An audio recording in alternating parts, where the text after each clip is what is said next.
Hello everyone! Ayan, kumusta po sa inyong lahat? And for today's video ay tara at samahan niyo po ako magluto nitong ating isa na namang pagkaing Pinoy or lutong bahay.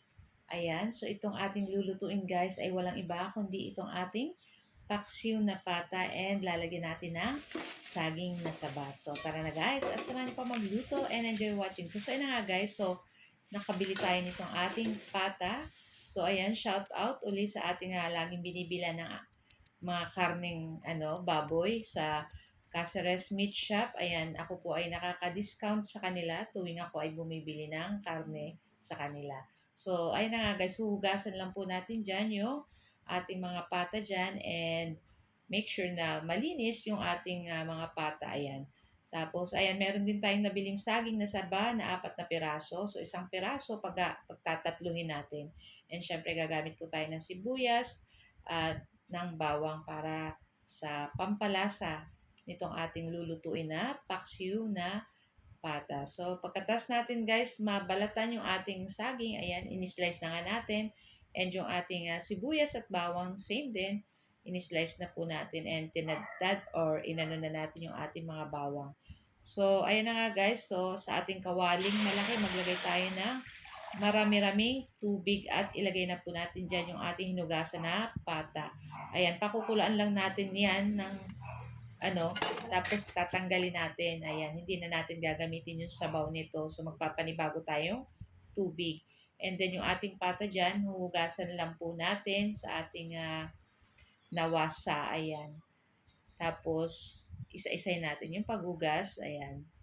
Para yung mga impurities, yung mga ano pa nitong pata ay hindi na natin makain guys. Ayan. So, inisa-isa lang natin. At after, ayan guys, hindi ko na guys na video pero naglagay na tayo dyan ng tubig, naglagay na tayo ng bawang, sibuyas, pamintang durog, at paminta. Pamintang durog nga, nga. Tapos, asin pala. Ayan.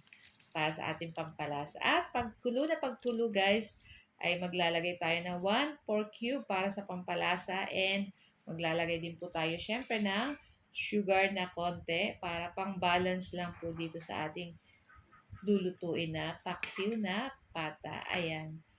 So, tatakpan lang po natin iyan at lulutuin natin ng mga 30 to 45 minutes sa katamtamang lakas ng apoy.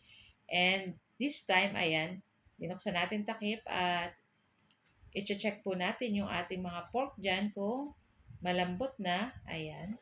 So, napakasarap po nito guys. Kung di nyo pa natatry yung ganitong luto, ay itry nyo na.